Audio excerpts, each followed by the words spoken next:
Bright Ideas for Your Business with Amy Blain, the show that takes you around the world to share interviews with some of the most successful and relevant people on the planet. Hear their stories and get the most important business lessons they have learned on their road to success, and get exclusive advice on how to implement their success into your life and business. Bright Ideas for Your Business with Amy Blain is brought to you by the Strategic Advisor Board and your host, Amy Blain. This is Amy Blain with Bright Ideas for Your Business, and I am happy to be able to welcome Jeff Hershy, internet marketing guy that I've known for many years. I have been working with him in a little more personal way lately with some consulting, and I know that he's got a great story about his experience with his business, his various businesses throughout the years. And he also has a very interesting backstory in that.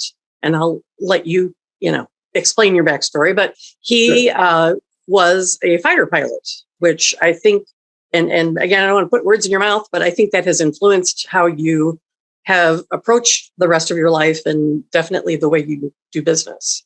So maybe you can give us a little backstory about Jeff Hershy and where you started and how that, influenced where you are today. Awesome. Thanks, Amy. Thanks everyone that's listening to this, watching this podcast and this episode. My name is Jeff Schwerdt. I go by Jeff Hershy in the marketing space. Hershy was my call sign when I was an F-16 pilot. Put that and my last name together. It's a funny little story. You can probably figure it out as you go. For me, so my biggest thing was I wanted to be a fighter pilot since I was about 10 years old. With a little luck, timing, and just a little bit of skill, I was able to actually achieve my dream. A lot of luck and timing in that. And like you said, Amy, my background has molded where I've gone in my business and the direction that we've gone. Because for us, we were very decisive. We were very focused on where we want. We had the discipline of, hey, look, we're gonna keep the path of where we're going, because we decided that we're going to dedicate our focus for a specific amount of time in this direction to see what happens. So the biggest thing for me is I have to do the one dream job that I want to do in my life. I was able to achieve that. Unfortunately, I blew a disc in my back in July of 2007, had surgery the first week after Labor Day in September of 2007. Thought I was going to get back in the jet, and then that wasn't going to happen. My disc re-slipped, and I just couldn't get the second surgery in time, and then basically medically retired after that. Now, for me, this is where I start to relate to a lot of the folks that are potentially listening to this or business owners or entrepreneurs. Is I basically had to go really early in my career and life into a second act, had to reinvent who I was, what I was going to do. And I had really started an online marketing business from my laptop in a hospital bed in recovery, because I didn't know what I was going to do. I didn't have a plan. I mean, I was doing what my plan was for the rest of my life. And I was happy to be doing that. Then, a lot of that changed, right? In one fateful summer. But I think now, for me, reflecting back 15 years plus, it's going to be for the better. I took a lot that I learned out of, following checklists, having systems and processes and procedures, and really for the lowest common denominator, making sure that you had everything in place so that you don't have to worry if I have somebody else come into my business or I work with somebody else. They know exactly what our mission is and what our core values are as a company, as a business, because we make it very clear upfront of who we are, what we're doing, why we're doing it, to help those type of business owners, help those fellow entrepreneurs, aspiring digital agencies, whatever it is, because they can say, all right, so they have a focus of who they're helping. They clearly define who that is. They've got faith in the effort that they're putting in. They're going to do that for a specific set of time, and then stay disciplined to it through the entire process. So I took a lot of the stuff that we were able to do of hey, we want to tackle this in a certain period of time. We want to make sure that we have something that if there's continuity for somebody else to come on board into my business, it was already in place. And we were able to basically just stamp the next person into that place for all the different companies and projects that I have, because I do manage a couple different things. And to be able to do that, you've really got to be clear on what each one does and stay in the lanes without kind of just becoming, a car wreck, going back and forth, bumping into each other and going. So those systems and processes and checklists and what we've been able to do and implement has really helped me as we've gone. I know you started out in software, Mhm. is SaaS, SaaS software, Yep. and do you do that still? Is that correct, or have you? I know Oh, you started a couple absolutely. businesses. Yeah. Yeah. You say I'm a serial SaaS entrepreneur. Yeah. So I started out very early on, not in software. I've evolved into that. For me, it was like we were trying to figure out how to do the whole make money online thing back in 2007 when YouTube was brand new and video marketing was brand new. So we were doing that. And then we started getting asked like how to do it. And we're teaching others how to do it. And then what I was able to do from there was say, hey, I've got to compete with all the other folks that are now selling products similar to mine. And I was introduced to a company that could do like some smaller products, some smaller tools and software for me. And that's where I kind of got hooked because I was able to either accelerate the overall success of my student or the person using my tool. I was able to get faster results for myself. And then going through that process and what we were doing was really like testing out if we could sell software is what it wound up being. So then from that point forward, we had a couple little small tools, whether it be for like video submitters, lead generation for in the local market, things like that. And kind of took those, did a little bit of a website building company for a little while that I exited out of in the hosting space. And that took me into when I started really getting into what's known as like white label SaaS, which is software as a service that somebody else can license and purchase and use, and then put their own brand on it and sell it as a white label version of my platform. So a partner and I decided we were going to create one in the reputation space. I kind of had a little bit of the flow set up and he had a process and we made it to software. We started selling it. So what we learned from that was, hey, if you're able to do a one-to-many approach where you're selling and helping digital agencies thrive and survive, we can also help the small businesses and the economy in the reputation management space. We took and we built that over about a 5-year period from the actual initial release to exit. And we exited that company in February of 2019 for a pretty significant amount and basically decided, hey, I'm in SaaS for good. This is a great business model for me. I like the ability to get the multiple out there and I can really start helping small businesses. So what I did from that point forward was I continued and rebuilt my brand for who I was under the Jeff Hershy brand. And then we created different products and services under that where we could help small business owners and digital agencies that help service those small business owners generate either leads or be able to basically post their social media accounts so that they're keeping their social media active, to qualify those leads, to bring back dead money out of the business. We've got a bunch of different things that we set up with, all because I learned over the years that, hey, if you can build something to solve a problem and do it in a way that other folks can profit from it by helping those small business owners, we can do really well. And we were able to do that. We're able to create products and services for those smaller digital agencies that can't afford to build their own. They don't want to go spend a couple $1,000s a month on a product or service where they don't even have a client yet. So we really do fill a gap in that new to 10K a month space for a lot of the agencies. And we even have some of the larger agencies in there as well, but we do fill a gap for those that are basically, hey, I'm thinking about working with a small business owner. And if they're able to sell 1, 2, 3 accounts, they've covered their costs and they're a profit. So they're never going to leave us. So we set up a system where knowing that the pain point of a lot of these agencies didn't have a solution to offer, or they weren't comfortable in selling a solution with a bigger named brand on it without their own branding or logo or their agency name on it. So we're able to create multiple solutions for them to go out there and solve some of the bigger problems for those small businesses. Well, talk about the software that you have, you're marketing right now. I know you launched a new, well, actually it's a program with a couple of pieces of software that go with it. So I've got our Core 4 program. That's what I like to call it, where it's the 4 levers that you can pull for almost any business. Normally, I say you can pull 2 for any business and you can pull 4 for most home service type businesses. So we do focus a little heavier in that niche, but we're not pigeonholed into just only working with home service companies. So the first lever is response.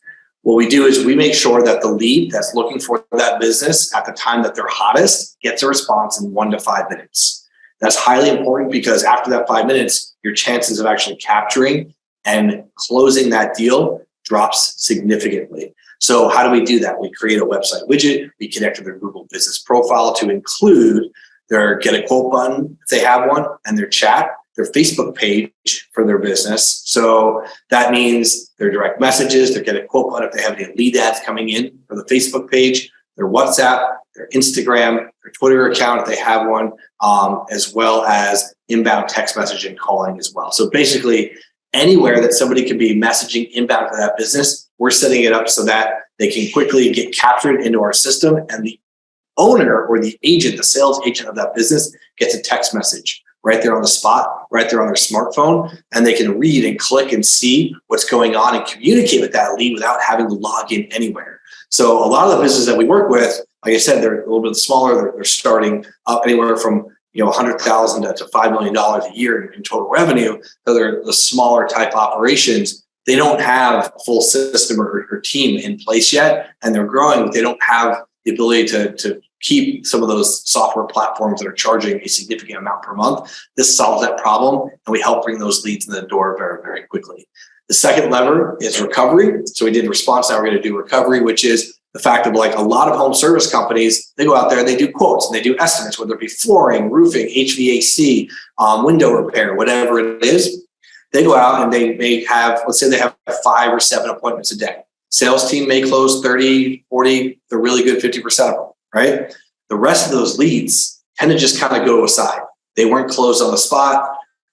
Maybe there's like one quick follow-up, but a lot of the times those leads don't even get a follow-up message from the sales staff.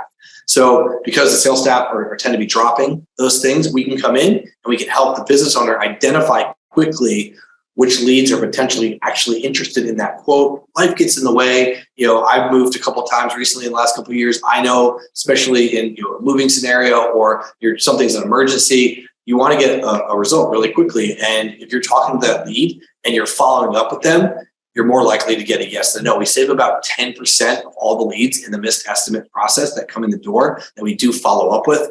We call it our MERP program, our missed estimates recovery process, that reactivates those dead leads and boomerangs them back in to the business. The third lever is reviews. I came and exited out of a reputation management company, so I brought that back in, the software. And this is the other lever that any business can pull, right? Any business can ask for reviews. We've built a process to generate anywhere from 15 to 25 question to review rate, right? So feedback request, not the feedback coming back in, but an actual review being left online.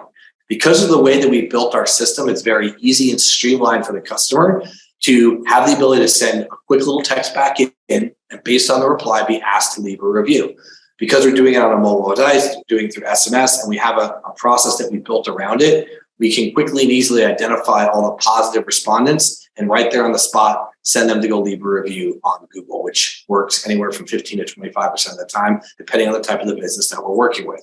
That may seem a little high for folks in the reputation space, but if you're doing it in the right way at the right time, you can actually get those numbers that high. Normally, I would say to a business owner, I wouldn't promise those. I'd say probably 5 to 15% on a really good day. But I can tell you, I've got the proof that we've actually gotten over 26% with this by using it with recent customers that we knew we were going to get feedback from using that process. The fourth lever is after you've got the positive review, you go and you ask for the referral. It's all built into the system so that we have the ability to track who's done the referral, and what contact information they have, and who they're actually referring to the business. Because referred customers have a higher chance of close and a higher lifetime value overall over any other customer that comes into that business. So when we tie in those 4 levers, we're able to generate revenue quickly through our Lead Engage software, where we're working with those small business owners to generate that revenue quickly. And we teach digital agencies how to actually go out there and do that by generating revenue for themselves, as well as for the client that they're getting. And between just the reviews and the response and the recovery levers, we have ways to get your foot in the door, or ways to generate revenue quickly for those business owners that actually may pay for the entire service just by one tempt or promotion by either generating them new reviews or bringing in that dead revenue with our MERP process. That's one of the great, powerful ways for us to get our foot in the door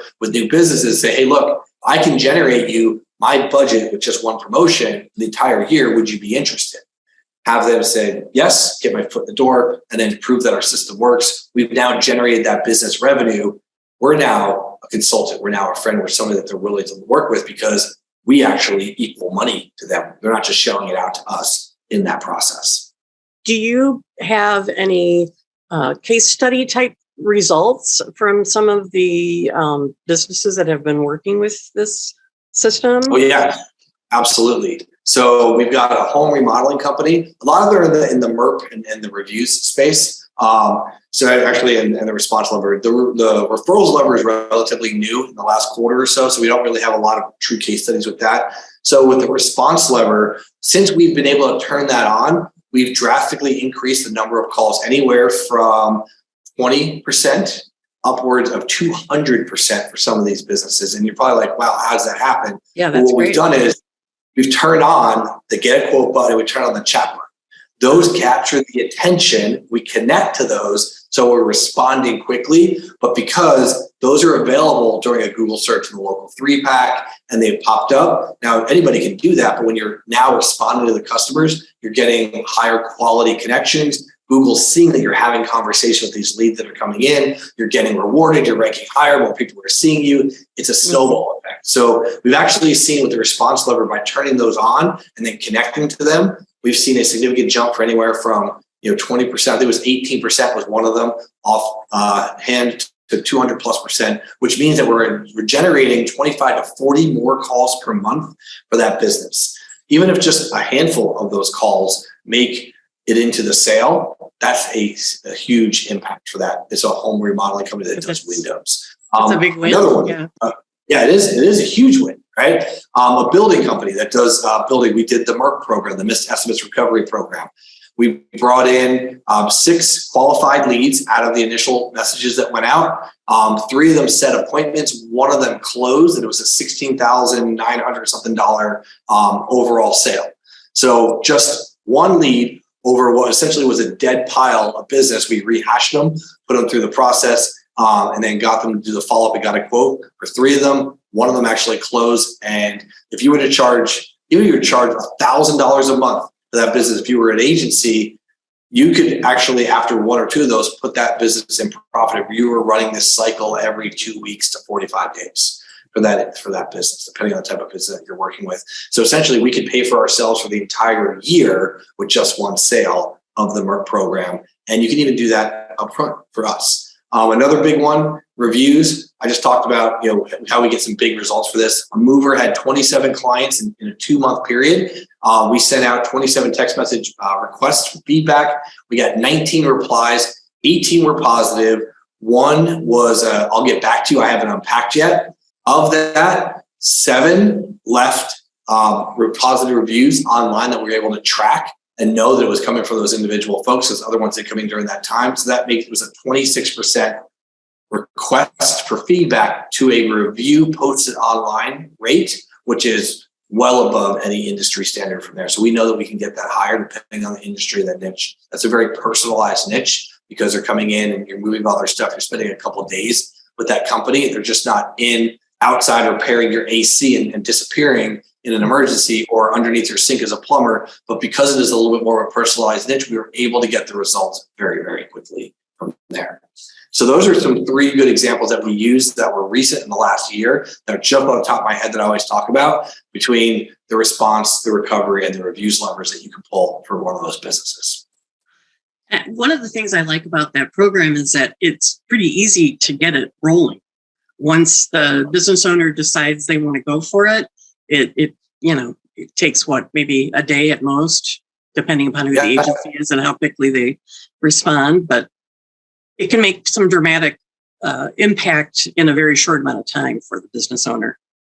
Exactly. And if you are familiar with the system, you can do it even faster than that. You just need the appropriate data or connections access level wise from the business. And that's something that you can do either over the shoulder on a Zoom, or you can work with them depending on how you need to work with them to be able to get everything up and running. The next question I want to ask you is, What do you find most rewarding about your business enterprise over the years? It sounds like working with small business owners is important to you, and agency owners who are basically small business owners as well. Mine is seeing the agency. I mean, you've seen this in some of our groups and stuff. Like seeing the wins, knowing that you can do it, you can get going, and getting the feedback of like, oh, it worked. Like, yeah, it worked. Like it was built to do this. Or to see like the aha moment of this wasn't as hard as I thought it was. Like there was no secret there. Like you just needed some idea of like, this is the one or two tweaks that you need to make. Or if you just do step 1, 2, and 3, the solution or the end result is going to be X. And they actually do step 1, 2, and 3 and get result X, and go from there. And I've had some really successful students that have come on board and have helped me then come back and give them back. But I've also have plenty of students that come in, they do well for themselves, and they just kind of disappear. And you wonder what happened. Then you find out that they got busy, which is actually a nice thing to know because that means they're doing well for themselves.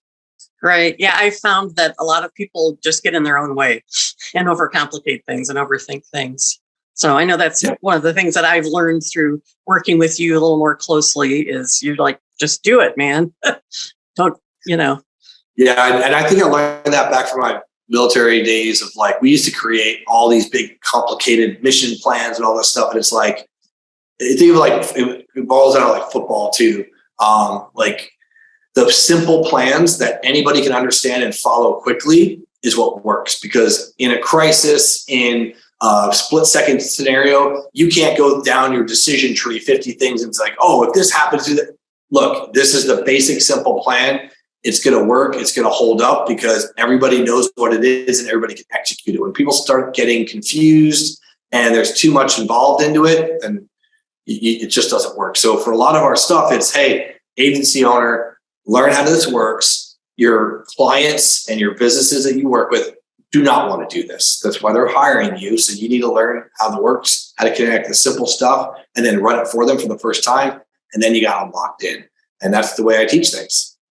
Talk to me a little bit about the whole COVID thing, the pandemic. How did that affect what you do with your agencies and with businesses? If you ask my wife, she'll tell you my life hasn't changed. Except I didn't get to go out to dinner for a couple months. And obviously I didn't get to travel for about a year and 15 months or so, whatever that restriction was. That was the biggest thing for me. We did make some huge pivots in our business based on businesses being shut down, operating only as like takeout only or not in person. For me, it actually started to grow because of the software tools and the offers and things that we have for our own business, because we were working with home service companies. When more people were at home, they're using their plumbing more. They're turning their AC on more. They're thinking maybe they're going to renovate and resell their house, or they're going to pull out equity out of their house and they're going to build their dream house because now they're stuck in it for days or weeks upon end, depending on where you were at, right? So for us, we were actually able to work with a lot of businesses that we could positively affect and help them through that process, because they were seeing a boom. They were seeing a 200% year-over-year growth in some of the major industries in the home services space. Now, as we've come out of COVID, we've continued to maintain our pace and the overall growth for our company, because as lead costs go up and the quality of leads tend to start going back down again, the cost of acquiring a lead or getting a conversation going with a lead has gone up. Google's been raising their prices in most of the niches. It's going up about 19-20% overall across the board for like 80+% of all the verticals, if I'm like right in my head on those numbers. But it's highly important, where in some industries, especially like in the home service space, it could be over $100 per lead coming in the door. So you need to make sure that you're responding to them right away. They're not going to the competitor, or they're not going to a different site,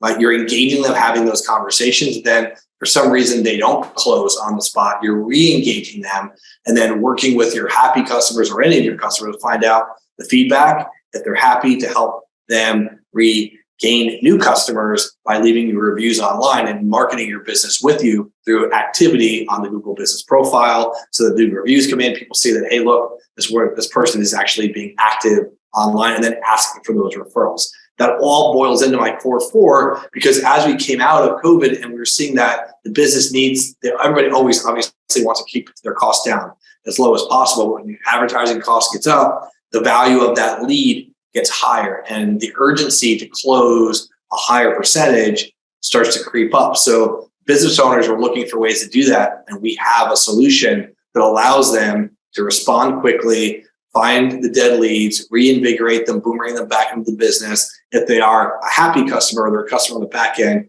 ask them for a review, and then come back about 2 weeks later, ask them for a referral. We built an entire marketing system around that because of what we learned over the last couple of years. So it really affected me in a way where I pivoted my business to find the solutions to the key factors that really made an impact for these types of businesses. Now, I talk a lot about home services because that's where I was for the last year, but everything I'm talking about could be and has been expanded out, except for maybe like a missed estimates program, to almost any business that's actually out there.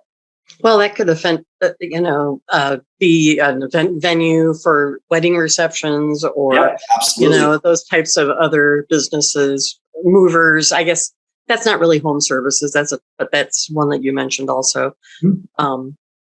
Interesting. Okay. What would you suggest to business owners? I mean, for example, with the MERP program, how many, I don't know if you have a good feel for this, but are there very many businesses out there, especially in the home services market, that actually follow up on their proposals that they've sent out? It's surprisingly low.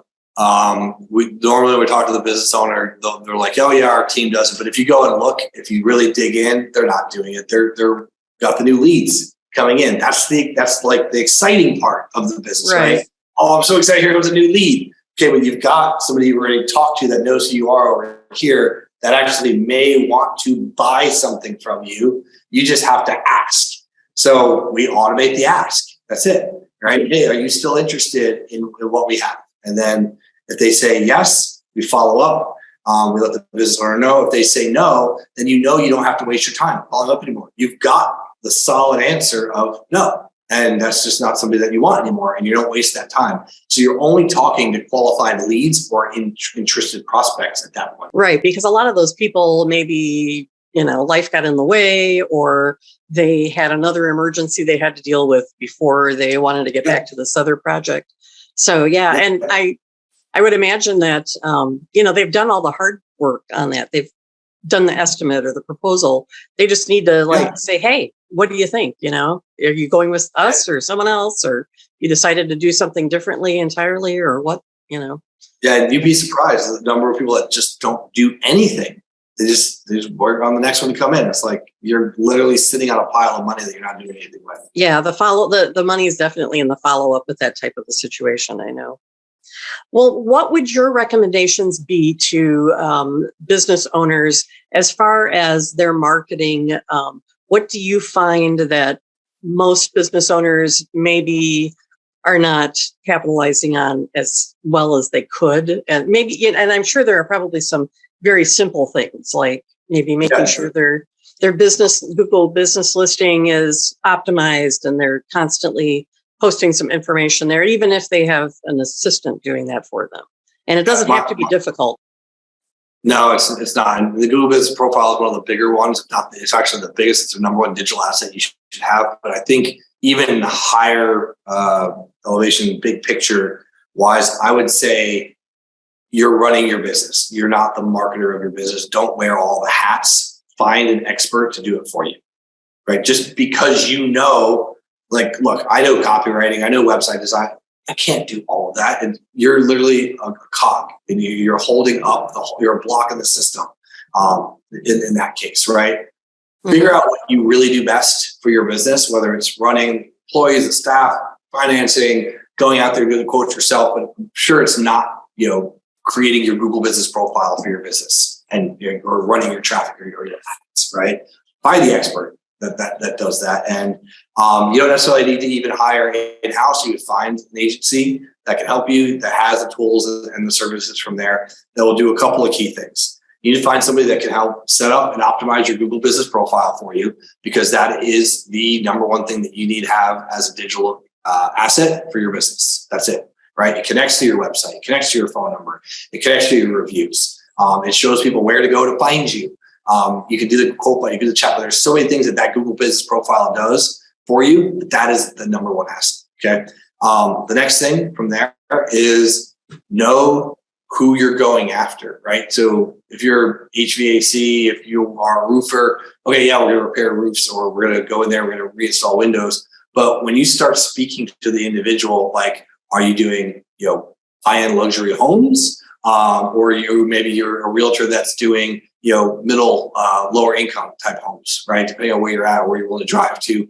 Because this is 10 minutes away, that's an hour away, right? I live here in Cabo San Lucas, where some realtors won't come to one side of the town versus the other, just because they don't want to put in the drive or the effort. So knowing who you speak to and who your clientele are going to be very, very clear, because your website, your message, everything on your Google business profile, your products and services and your offering, to also include your pricing, boils down to the avatar of the customer that you have. And then know who you're going to serve and who you're willing to serve and why you're serving them, right? Your mission statements, and then what you stand for as core values of your company. When you really boil those down, those can get across in Google business profile. An expert can help you kind of create those if you need be. But at the end of the day, you need to have a Google business profile and somebody helping run your marketing team. Those are the big things. And I would say, even if you are a student of marketing, you're buying products and services and learning how to do ads and things like that, you shouldn't be doing it. You should be running it yourself. You shouldn't be sitting behind a desk in a computer all day, figuring out how to turn on an ad. This should be your job. Your job should be to run your business. Go out there, get quotes, manage your teams, take your sales force, ask them why they're not doing what they're doing, not being behind the desk. I think a lot of business owners that I found in the smaller 100 to 1 million, maybe 500 to 5 million range, are trying to do too much because they're trying to save on a budget. Obviously, do it within your budget and talk to the person that you're going to work with of like, hey, this is what my budget is, and here's why. See if you can find something within reason with them. But if you start doing it all yourself, you wind up getting yourself into a bad situation where you're not actually growing the business. You become the marketing team for your own business when you're not actually out there working on the business, because you're too busy doing the little in the weeds stuff that's just going to keep you busy, but it's not actually going to grow. Yeah, I know a lot of business owners get caught up in that. And it's ironic because, if they had a plumbing issue at their home, the first thing they would do would be to call a plumber to help them with that, as opposed to try to do that themselves. But when they do it for their own business, they decide they don't want to spend the money, and it's probably, making them lose money overall without, asking for that help. I have one other question for you. And Sure. I don't know, I know in the internet marketing world, one of the big topics lately has been AI. Mm-hmm. Have you been using any of that in any of the systems, tools that you've put together? Like we were talking about Google business profiles. Yeah. Some of those things I can see where there would be applications for doing blog posts, or maybe having videos produced that you post on your profile that AI can help with. Yeah, absolutely. So yes, in short, I am using AI and I'm playing with it to run a couple of tests and just to see what I can get out of it right now. I would say as a business owner, you can use it with caution, and there's some places that I would use it very, very heavily. When I say use it with caution, your blog posts, your email copy, if you're writing marketing to your businesses, to your business's list of subscribers, I use it as a great first draft. I find I give it some prompts of write me an email to discuss this topic in this voice. I want it to be this long, and I give it all the commands, and then I hit go and I see what I like. If I don't like it, I give it some more commands until I get something close. I then take it and then I edit it, right? It's a great first draft. Where I use it very heavily is actually in the Google business profile. So when I started doing products and descriptions, I did it for one or two of my clients. I did a live over the shoulder of it. One was a gym. One I think was a marketing, one of my marketing agencies. as an example. And what I did was I went in there and I just went in and had the AI write me a description about a certain level in the gym or one of the class, kids class or adult class of one of the martial arts that this gym teaches. And it doesn't need to be anything of the kind, like most people aren't even going to see it, but I needed to fill in that content to check the box. So this allowed me to get the content up and running. It made sense, put it in there, and then I moved on to the next thing from there. I have some websites that I need to build. I can get some good chunks of content to get my good first draft going, telling you what the project is, what my business is. If you were a home service company, actually any small business can say, hey, write me, this or a blog post or an article or, a pain and resolution piece based on X, Y, and Z for my vertical. Give me 5 main bullet points to discuss with a strong call to action to call our company to resolve the problem quickly. And then I would hit publish and see what it actually gave me, and then I would edit it from there. You might be surprised with the quality of the first draft that you get. From that point forward, I would take it off AI, edit it myself, but at least get myself started from there. Yeah, it's easier than staring at a blank screen. It is. And you get it in 10 to 15 seconds. So for me, it's efficiency, right? So energy management and efficiency as a fighter pilot. So I know that it's not perfect, but it gets me going and I've got momentum, right? That's the big thing. Yeah, great. That makes a lot of sense. Okay.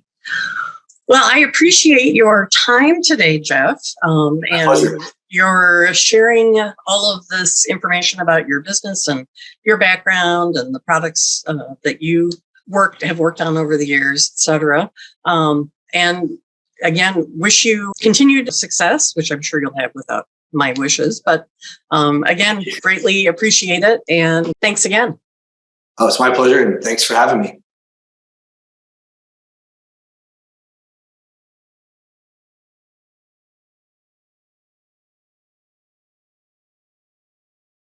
Thanks for listening to Bright Ideas for Your Business with host Amy Blain. Please leave your feedback and visit strategicadvisorboard.com to get the latest and greatest business advisement on the planet. Follow us on social media for updates, and we'll see you on the next episode.